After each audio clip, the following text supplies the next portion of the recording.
Вітаю сябры, у гэтым відэа будзе пераказ сатырычнага рамана «Запіскі Самсона Самасоя». Андрэй Мрэй напісаў гэты твор у 1929 годзе. Тады раман быў апублікаваны часткова і амаль адразу ж забаронены, як злосны пасквіль на савецкую рэчаіснасць. Пісьменніка рэпрэсавалі і выслалі. Цалкам запіскі Самсона Самасоя былі выдадзены толькі ў 80-х гады 20-го стагоддзя. Раман, напісаны ад першай асобы, пачынаецца твор з прадмовы, у якой Самсон Самасой сцвярджае, што ён сучасны чалавек. А бацька яго, дзед, прадзед, прапрадзед, ну і гэтак далей, усе былі мужикамі. Нават твар у Самсона чыста мужыцкі, а нос у яго ў форме бульбы. Бацькаў у Самсона Самасоя дакладна не кулак, ну самі разважце. Не можа лічыцца кулаком чалавеку, у якога толькі 2 каровы, конь, жарабя, свіння і 4 ці 7 прадстаўніц курынага роду. Дарэчы, звярніце увагу на мову гэтага персанажа, я буду часта прыводзіць цытаты. Дык вось бацька у Самсона зусім не кулак па эканамічнай адзнацы, а з пункту гледжання ідэалогіі, хто яго там разбярэ? Самсон і наконт сябе нават часам сумняваецца, ці ў правільным рэчышчы ён думае і разважае. Напрыклад, яго дакладна раздражняюць ангельскія імперыялісты. Здаецца, горла пампера рэзаў. А іншым разам ён марыць аб прынадах буржуазнага жыцця. Праўда, яму адразу ж сорамна за гэта становіцца. Далей Самсон гаворыць, што ён чалавек бывалы, некалькі разоў сядзеў пад арыштам, ды і не магло быць інакш з яго тэмпераментам. Таварыш Самасой неяк у 20-м годзе вырашыў пажартаваць з новай уладай, і калі яму далі запаўняць анкеты, то ён напісаў там, што да рэвалюцыі быў буйным землеўласнікам і нават сакратаром пасольства ў Лондане, шмат чаго іншага нахлусіў. У выніку яго трымалі ў зняволенні, пакуль не высветлілі, як усё было на самай справе. Пасля таварыш Самасой доўга не мог знайсці сабе працоўнае месца, якое падпавядала яго здольнасцям. І вось нарэшце ён атрымаў пасаду. І пра гэта ён падрабязна напіша ў сваіх запісках. У першым раздзеле рамана расказваецца пра тое, як Самсон збіраецца на новае месца працы у Шапялёўскі выканкам. Маці просіць сына быць асцярожным і трымацца новай пасады. А яшчэ лепш было б, каб ён нажаніўся ўжо, ды і гадаваў бы дзетак. Бацька незадавольна прамармытаў, што дагэтуль яго сын увесь свет аб'ездзіў і ўсе гарады абнюхаў, але чамусьці нідзе не знайшоў прыстанку. Лепш бы ён кінуў ужо вандраваць ды за зямлю ўзяўся. У адказ на гэта сын выйшаў на сярэдзіну хаты і тэатральна прамовіў, звяртаючыся да бацькоў: «Краты вы, а не людзі. І які сэнс у вашай караційнай працы?» Бацька абразіўся на такія словы сына і адмовіўся весці яго ў Шапялёўку. І хоць кабыла была ўжо запрэжаная, ён яе распрог і пакрыўджаны сеў на калоду. Тым часам Самсон усё ж узяўся упакоўваць свой немалы гардэроб, а за 15 год бадзяння па свеце рэчаў у яго сабралася нямала. 2 хутры, 2 бекешы, шынелька пралетарскага крою, паліто, шмат нагавіц. Бацька называў усе гэтыя рэчы прычындаламі і казаў, што яго сын носіцца з цацкамі і на пана хварэе. Калі маці запыталася ў сына, навошта ён забірае ўсе гэтыя рэчы, той адказаў, што, магчыма, ён і асядзе на новым месцы, а жэніцца там. Тады маці усплакнула, зірнуўшы на сына, як сам сябе апісвае Самсон, статнага, бялявага, з вельмі пухнатымі вусамі і дужа кірпатым тварам мужчыну. Потым сын і бацькі селі за стол палуднаваць, і маці запыталася ў бацькі, ці збіраецца ён усё ж такі весці сына. А той адказаў, калі яму трэба ехаць, няхай ідзе і сам запрягае кабылу. І Самсон паспрабаваў запрэгчы, але хутка зразумеў, што ён забыўся ўжо гэтую навуку. Пакпіўшы з разумніка сынам, бацька узяўся за справу сам. І яны паехалі ў Шапялёўку. Пакуль ехалі, усю ноч ліў дождж, у выніку рэчы прамоклі дашчэнту і, прыпыніўшыся ў заезжым доме, Самсон перш-наперш вывесіў у двары прасушыць свой багаты гардэроб. Што, канечне ж, прыцягнула ўвагу шматлікіх зацікаўленых. Людзі гаварылі між сабой, што гэта, напэўна, альбо пан прыехаў, альбо вельмі вялікая шышка. У заезжым доме Самсон параспытваў пра свайго начальніка і высветліў, што старшыня райвыканкама Сом паходзіць з сялян, ён чалавек просты, жанаты, здаецца, дзяцей мае. З выгляду ён здаравяк і ўпарты як вол. Яго прыслалі сюды нядаўна, бо толькі ён можа знішчыць галавацяпства шапялёўскіх устаноў. Такім чынам, амаль паўдня Самсон збіраў інфармацыю, толькі потым накіраваўся ў выканкам уладкоўвацца на пасаду загадчыка культаддзела. І адразу ж ён звярнуў увагу на прыгожую машыністку, якая сядзела ў агульнай канцылярыі выканкама. Гэта была дзяўчына з чарнявымі кучаравымі валасамі, абчакрыжанымі на гарадскі манер, і яна мела нос з невялікім горбікам. Затым таварыш Самасой прайшоў у кабінет да старшыні, і Сом сустрэў яго досыць раўнадушна. Потым Самасой пачаў уладкоўвацца на новым працоўным месцы, і сядзеў ён непадалёк ад той самай прыгожай дзяўчыны. У нейкі момант Самсон нават раззлаваўся на сябе, што замест таго, каб цікавіцца дзяржаўнымі справамі, ён увесь час назірае за дзяўчынай, якую, як ён даведаўся, звалі Крэйна Шуфер. Вельмі прыгожая яўрэйка, падумаў таварыш Самасой, і вырашыў зрабіць крокі да ажыццяўлення самай шчыльнай сувязі з ёю. Крыху пазней у выканкаме з'явіўся начальнік міліцыі Кокотька і накіраваўся ў кабінет старшыні. Самсон Самасой пайшоў следам, бо ў яго раптам з'явілася шмат запытанняў, якія трэба было вырашыць зараз жа. Таварыш Сом выслухаў даклад начальніка міліцыі, які, апроч іншага, прапанаваў забараніць каровам хадзіць па тратуарах, а ў якасці меры спагнання штрафаваць іх. Старшыня усміхнуўся і запытаўся ў Самсона Самасоя, а што ён думае на гэты конт. І тут Самасой вырашыў праявіць сваю ініцыятыўнасць. Ён сказаў, што ў дадатак да прапановам таварыша міліцыянера ён прапануе таксама забараніць свінням паказвацца на вуліцы. А яшчэ таварыш Самасой лічыць неабходным у трохдзённы тэрмін зарэгістраваць усіх сабак і кошак у мэтах экспартных магчымасцей. І трэба звярнуць увагу міліцыі на вось якую акалічнасць. Апошнім часам па вёсках ходзяць нейкія маладыя людзі, запісваюць песні, легенды, забабоны усялякія. Тут трэба праявіць пільнасць і увогуле трэба зрабіць так, каб ва ўсіх, хто цікавіцца старадаўнім попытам, была адпаведная паперка ад культаддзела. Таварыш Сом засмяяўся і адхіліў усе прапановы Самасоя, сказаўшы, што пакуль рана ўносіць такія змены. Дадому з выканкама Самсон Самасой пайшоў разам з Крэйнай. І па дарозе ён запытаўся ў дзяўчыны парады, як яму лепш адаптавацца на новым месцы. І Крэйна ахвотна расказала пра мястэчка, пра тутэйшых жыхароў, а потым яна сказала, што ў тым доме, дзе яна жыве, зараз якраз даецца адзін пакой. І наш герой узрадаваўся, падумаў, што ён пачаў весці на дзяўчыну правільную атаку. І вось яны першыя дасягненні. Цяпер яны будуць жыць побач, а там паміж імі ўсё закруціцца. Праз 2 дні Самсон пераехаў на новую кватэру, і ў першую ж ноч яму прыснілася Крэйна. Яны прагульваліся разам, зрывалі кветкі, а потым між імі ўсё здарылася. І, прачнуўшыся, Самсон адразу ж пашкадаваў, што гэта быў усяго толькі сон. Яшчэ некаторы час ён ляжаў у ложку, марыў пра Крэйну, а потым ён пачуў, як у суседні пакой увайшла перапісчыца выканкама Зоя Люсарэнка. Ён пазнаў яе па голасе, дзяўчаты былі прыяцелькамі. Пра гэтую дзяўчыну Зою Самсон ужо чуў тое-сёе. Суддзя Торба сказаў пра яе так: аднаднёўка, міраж. І ўсё ж Самсон падумаў, а ці не распачаць яму змаганне на 2 фронты. Яшчэ трохі ён паляжаў у ложку, а потым падняўся, апрануўся і выйшаў на двор. Сеў на лаўцы, якраз насупраць акна Крэйны. Прыняў задуменную позу і праз некаторы час заўважыў, што дзяўчаты глядзяць на яго праз акно. Затым Самсон устаў і цяжка ўздыхнуў, пачаў глядацца ўдалячынь.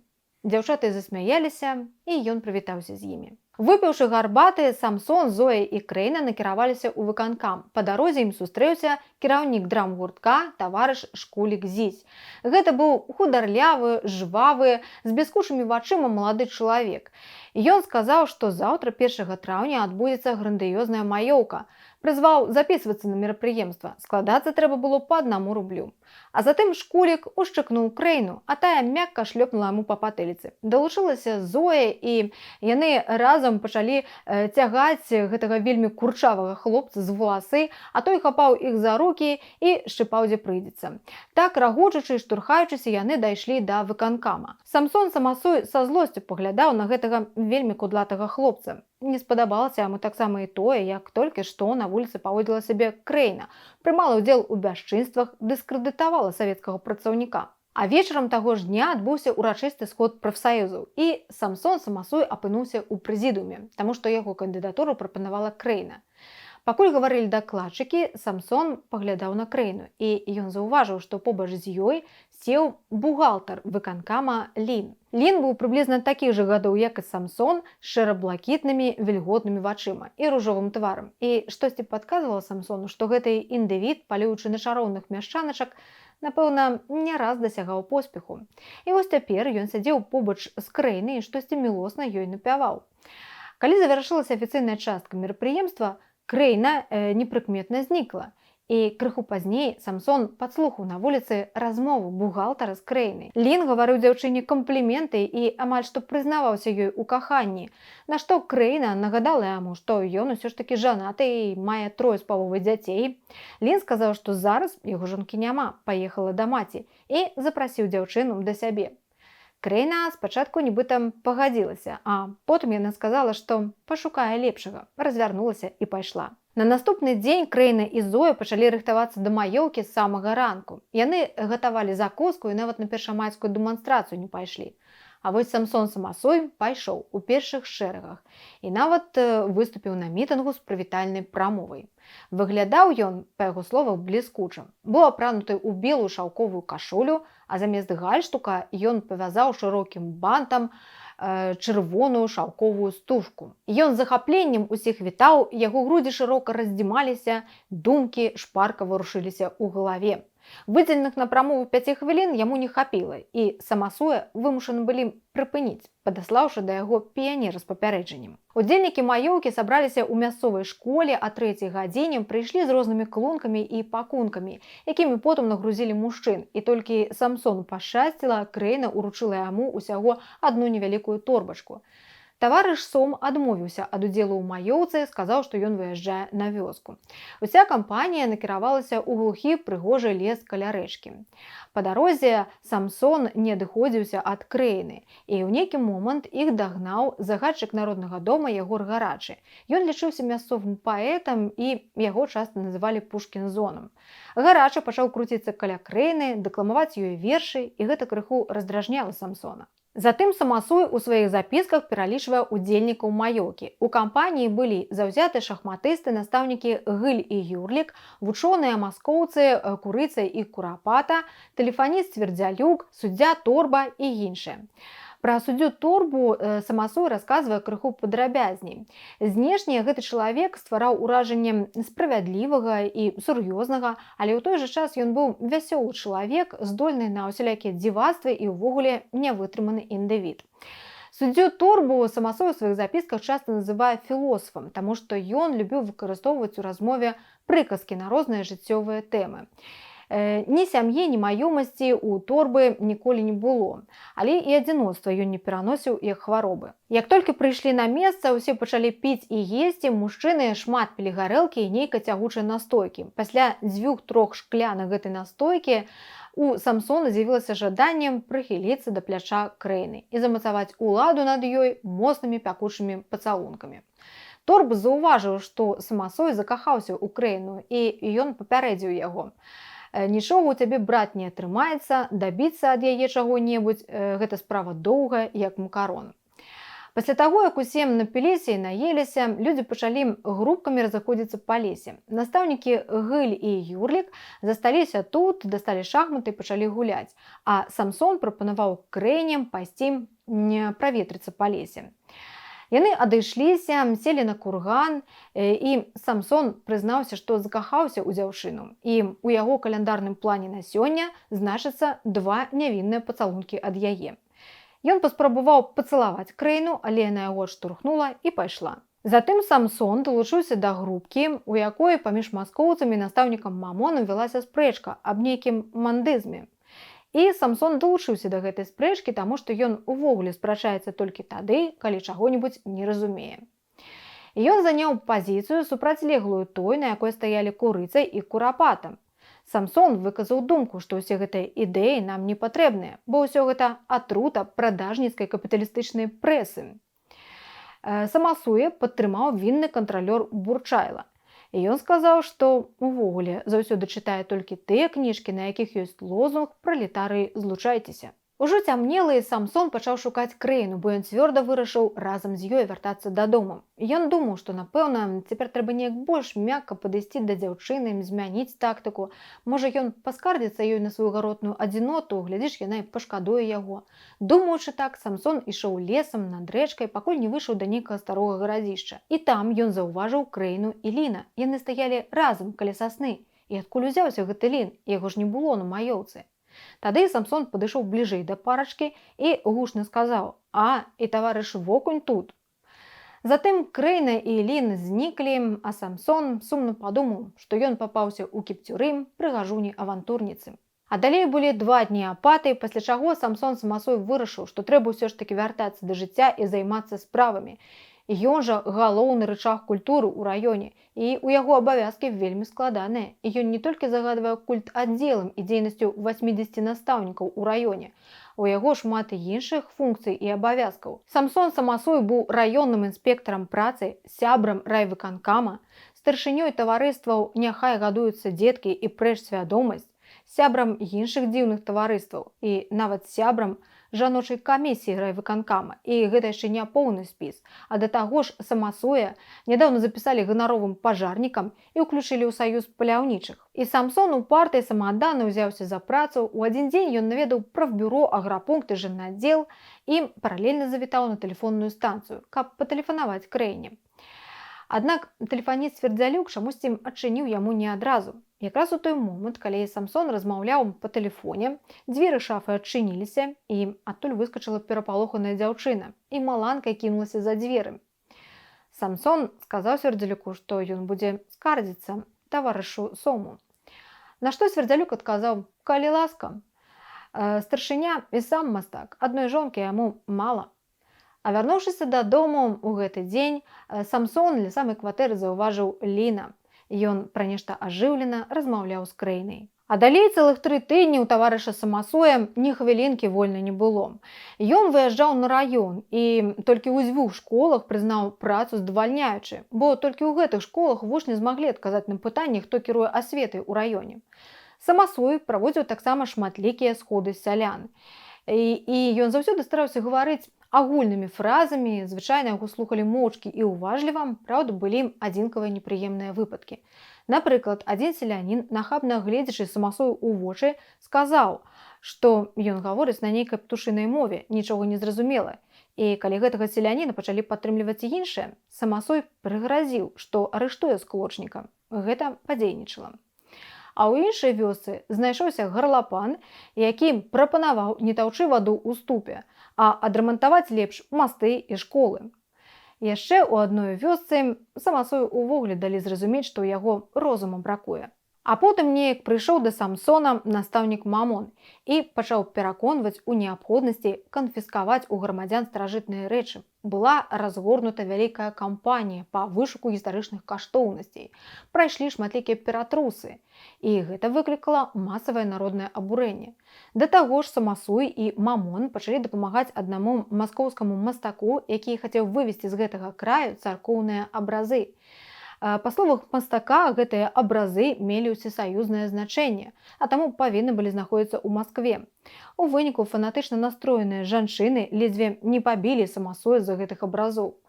Калі пра ўсё гэта даведаўся таварыш Сом, ён сказаў самасою: «Дурыла ты ва ўсесаюзным маштабе. Паглядзіш на цябе, здаецца, нічым прырода не абдзяліла. Вось толькі розум у цябе нейкі дзівацкі». А потым самасой склікаў нараду па культпрацы і выступіў з новай ініцыятывай – увесці ў практыку індывідуальныя даклады сяброў прафсаюза. Паводле задумы, дакладчык павінен быў рэгулярным перад агульным сходам расказваць аб сваёй асабістай, савецкай, грамадскай і сямейнай дзейнасці. І першым такім дакладчыкам павінен быў стаць Лін, менавіта яго кандыдатуру прапанаваў Самсон самасой.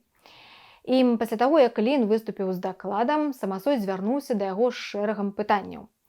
Ён запытаўся, як Лін бавіць свой вольны час, куды ён ходзіць, дзе бывае, як ён ставіцца да жанчын наогул і да краіны шофер у прыватнасці, і як увогуле Лін выконвае свае сямейныя абавязкі. Спачатку дакладчык збянтэжыўся, А потым ён сказаў, звярнуўшыся да ўсіх удзельнікаў сходу: «Тут, таварышы, асабістая глеба.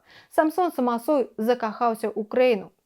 І тады адзін таварыш з Менску прапанаваў правесці суд над Самасоем за такія даклады і за такую культпрацу. Чорная паласа нейкая надарылася ў жыцці Самсона Самасоя, бо далей здарылася вось што. Старшыня саюза паляўнічых Дулянок угаварыў Самсону прыняць удзел у аблаве на беспрытульных сабак. Аперацыя была падрыхтавана і прадумана бліскучым. Але калі беспрытульных сабак гналі па вуліцы, то учынілі такі вэрхал, што страшэннай страляніны вельмі напалохалі грамадзян. Народ давялося супакойваць валер'янкай. А потым Самсону пакусала нейкая жоўтая сучэнця. Ратуючыся, ён бахнуў ёй у галаву. Сучэнця цяўкнула і скончыла жыццё. А потым стала зразумела, што гэта была сабака Ліна. І той, выйшаўшы з дому насупраць і убачыўшы сваю мілэдзі мёртвай, адразу ж кінуўся да Самасоя, але тут жа адступіў, бо Самсон навёў на яго стрэльбу. У выніку аблавы было забіта 20 экземпляраў, але гэта былі не толькі беспрытульныя сабакі. Некаторыя грамадзяне падалі скаргу на імя старшыні райвыканкама і ў народны суд.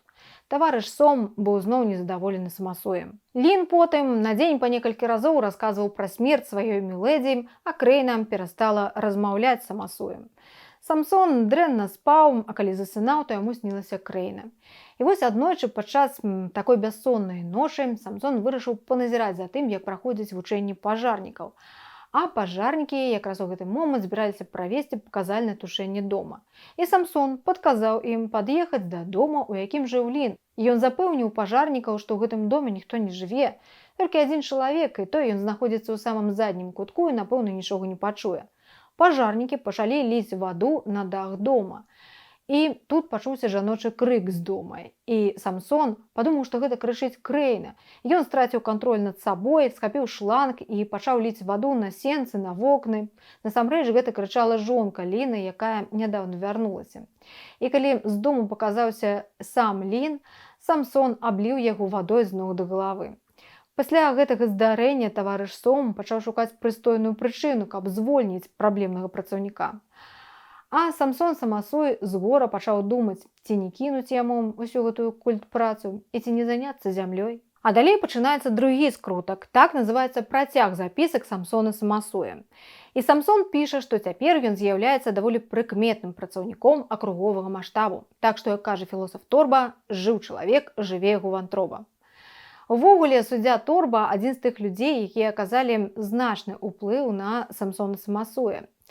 Самсон узгадвае, як аднойчы ў садзе ля сваёй кватэры ён выпадкова знайшоў блакнот з прыказкамі Торбы. І потым гэтыя прыказкі ён не раз перачытваў і нават перапісаў іх.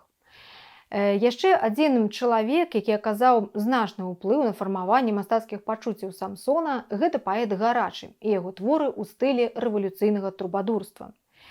І яшчэ адзін важны чалавек у жыцці Самсона Самасоя – гэта настаўнік Мамон, але пра яго будзе сказана пазней. А далей Самсон Самасой расказвае, як пасля вышэй апісаных падзей ён доўга думаў і разважаў, як яму вярнуць страчаны аўтарытэт. Вырашыў напісаць заяву на адпачынак і правесці гэты адпачынак у Шапялёўцы.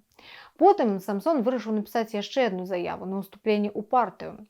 Сакратар райкама таварыш Андросаў здзівіўся такому жаданню Самасоя і сказаў, што ў такім разе яму неабходна мець 2 станоўчыя рэкамендацыі ад партыйцаў са стажам. Самсон пачаў думаць, да каго яму звярнуцца за рэкамендацыяй, напісаў ліст знаёмаму былому камбату Арахвейчыку.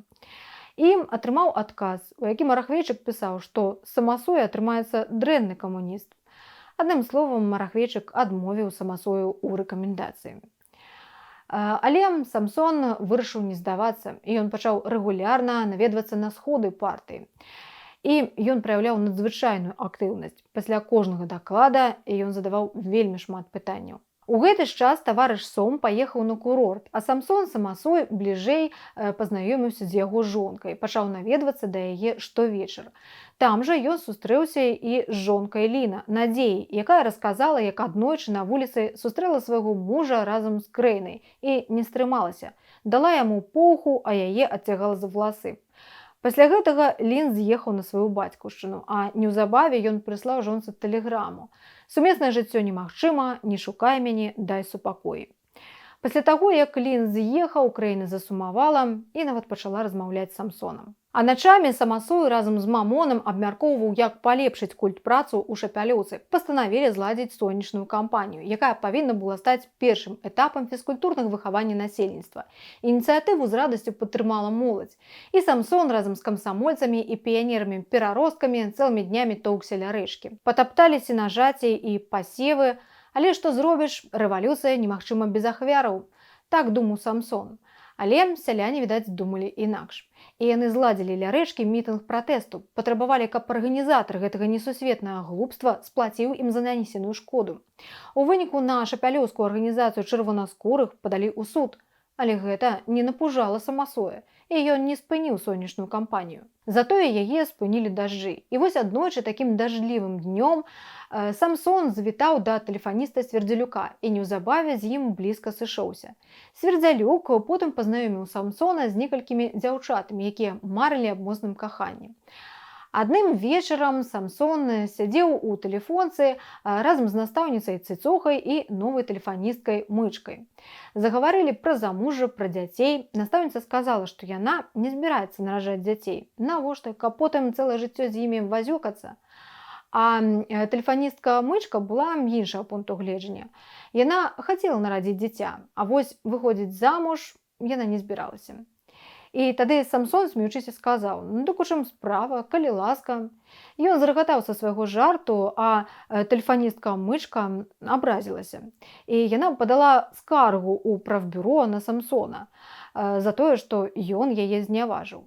Самсона ледзьве не выключылі з прафсаюза, але потым, дзякуючы лоўкай камбінацыі камсамольца Дусіка, Самсон і Мычка памірыліся і нават правялі разам ноч. Свердзялюк затым пазнаёміў Самсона з яшчэ адной прыгожай дзяўчынай, Сошай Дошай.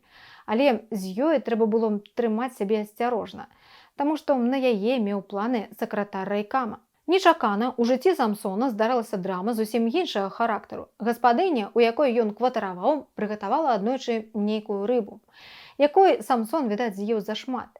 І яму так скруціла жывот, што ён не мог знайсці сабе месца ад болю. У бальніцы была толькі акушэрка, якая паставіла хвораму дыягназ востры гастрыт і выпісала пілюлі. Аднак гэтыя пілюлі чамусьці не дапамаглі. Самсон пачаў думаць, што яго атравілі.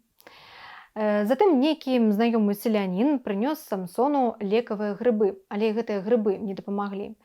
І Самсон ужо пачаў развітвацца з жыццём, даваў апошнія рэкамендацыі свайму сябру Мамону, што рабіць з яго рэчамі, што сказаць маці, і тут на парозе з'явілася Крейна, і яна загадала выпіць Самсону тоўчанага бярозавага вугалю.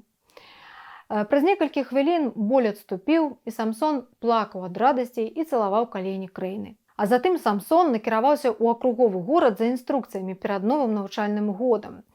І там ён затрымаўся на некалькі дзён, наведаўся ў тэатр, пабываў у музеі. Самсон падумаў, што добра было б і ў Шапялёўцы стварыць вандроўны тэатр і паказальны навукова-мастацкі музей.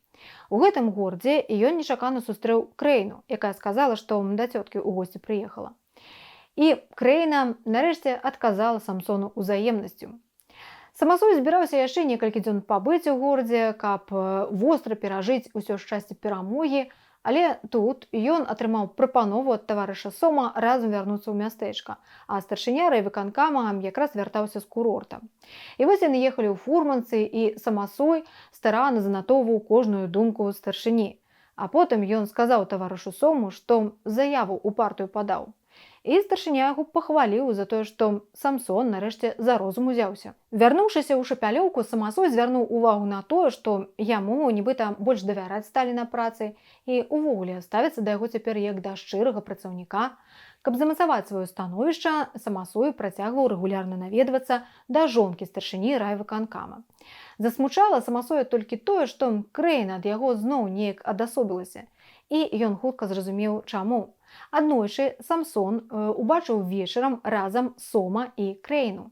Гэтую рыбу цяжка будзе перамагчы, з горачам падумаў Самсон. І вырашыў сканцэнтраваць усю сваю энергію на працы і грамадскай дзейнасці. Ён па-ранейшаму рэгулярна наведваўся на партыйныя сходы, паводзіў там сябе актыўна, але нікога не крытыкаваў. Галасаваў за тое ж, што і іншыя галасавалі, і ўвогуле ён паводзіў сябе вельмі вытрымана.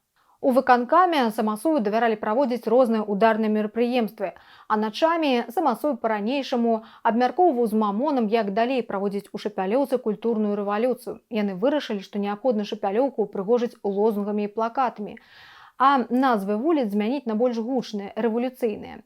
Адну з вуліц яны перайменавалі і назвалі ў гонар таварыша Сома, старшыні райвыканкама.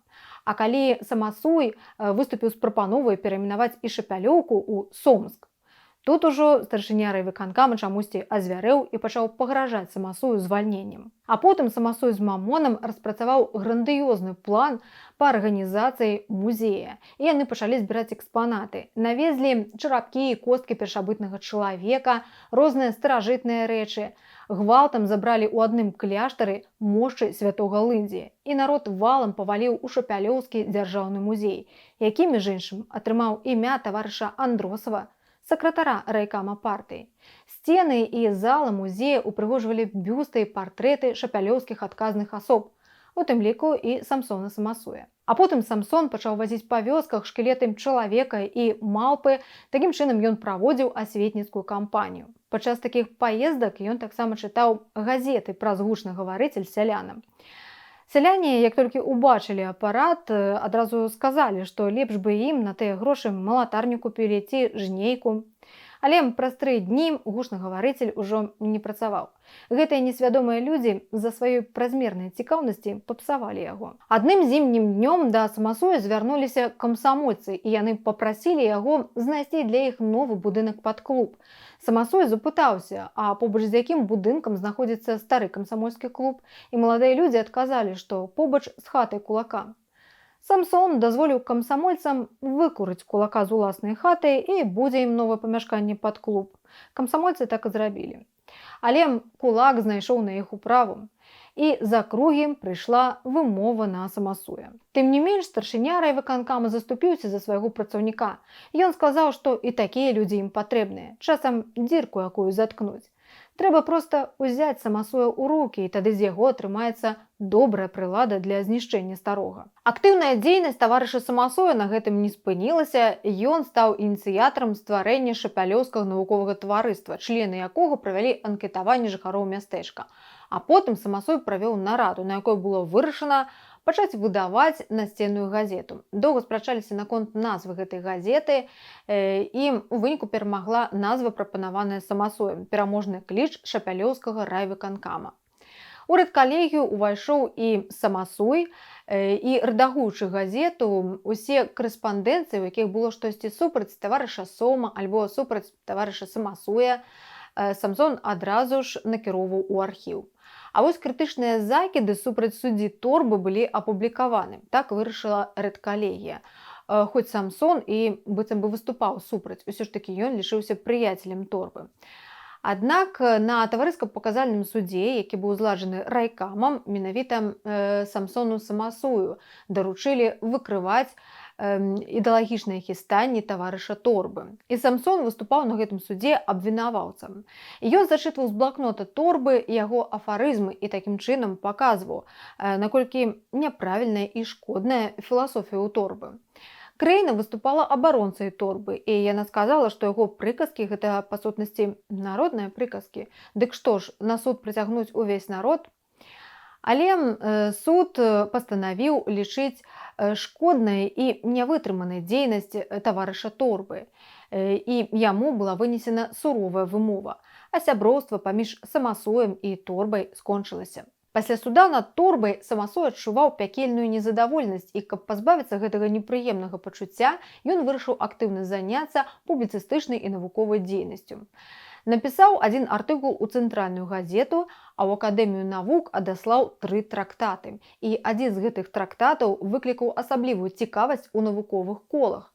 У сваёй навуковай працы Самасуй пісаў пра першабытную гаспадарку селяніна Трагладыта. Гаспадарка гэтага селяніна знаходзілася ў глухім лесе і з 4 бакоў была абкружана непраходным балотам. Трагладыт і яго сям'я не мелі мыла, газы, абутку, яны нікуды не хадзілі ні на кармашы, ні на сходы.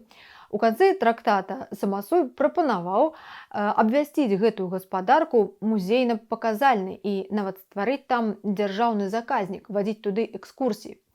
але адказу на гэтую прапанову Самасой так і не атрымаў. Ён вырашыў, што маўчаць пад прыкрыццём валакіты. Сябра падтрымаў Мамон, сказаў, што ебе каштоўная прапанова. І тут раптам маю культурную дзейнасць у Шапялёўскім раёне гвалтоўна ліквідавалі. Так пачынаецца апошні раздзел твора, і Самасой падрабязна расказвае, што здарылася. Намаганнямі Самсона ў раёне быў створаны тэатр. Паставілі 2 п'есы, думалі над 3. Сцэнарый напісалі калектыўна. Самасуй, Мамон, Свердзялюк, Гыль і Юрлік. П'еса была створана пад моцным уражаннем ад першабытнай гаспадаркі селяніна Трагладыта. Галоўную ролю ў пастаноўцы павінна была выконваць Соша Доша. І вось Самсон Самасуй разам з дзяўчынай вельмі захапіліся падрыхтоўкай да гэтай пастаноўкі. Яны ім часта сустракаліся яшчэ да рэпетыцыі, абмяркоўвалі вобразы, касцюмы. Самасуй палка цалаваў дзяўчыну, аднак не забываючыся пра яе жаніха, сакратара райкама, і далей пацалункаў у іх не заходзіла. Надышоў дзень прэм'еры. У пралогу выконваўся вялікі эксцэнтрычны балет. На сцэну выйшлі акцёры у лісійных, ваўчыных, авечых шкурах і абсалютна голыя да пояса. Выйшаў на сцэну таксама і Самсон Самасуй і пачаў выконваць нейкія надзвычайныя выкрутасы з напаўаголенай Сошай Дошай. Публіка была шакіравана. Асабліва абураны быў сакратар райкама. А на наступны дзень Самсона Самасуя звольнілі з працай і накіравалі яго ў акругу, каб там вынеслі канчатковы вердыкт. А ў круговым горадзе вывучылі ўсю культурную і публіцыстычную дзейнасць таварыша Самасуя і вырашылі прапанаваць яму больш адказную пасаду, як чалавеку непалахліваму і вытрыманаму. Сакратару райкама ў Шапялёўцы вынеслі вымову, а Соша Доша некаторы час не магла вырашыць, каму аддаць перавагу. І ў выніку яе прыгожая галоўка схілілася да пляча сакратара райкама. На гэтым скончылася мая дзейнасць у Шапялёўцы. Такімі словамі завяршаецца другі скрутак запісак Самсона Самасуя. І ў мяне на гэтым усё. Не забудзьце падтрымаць падабайкай і пакінуць каментары пад відэа.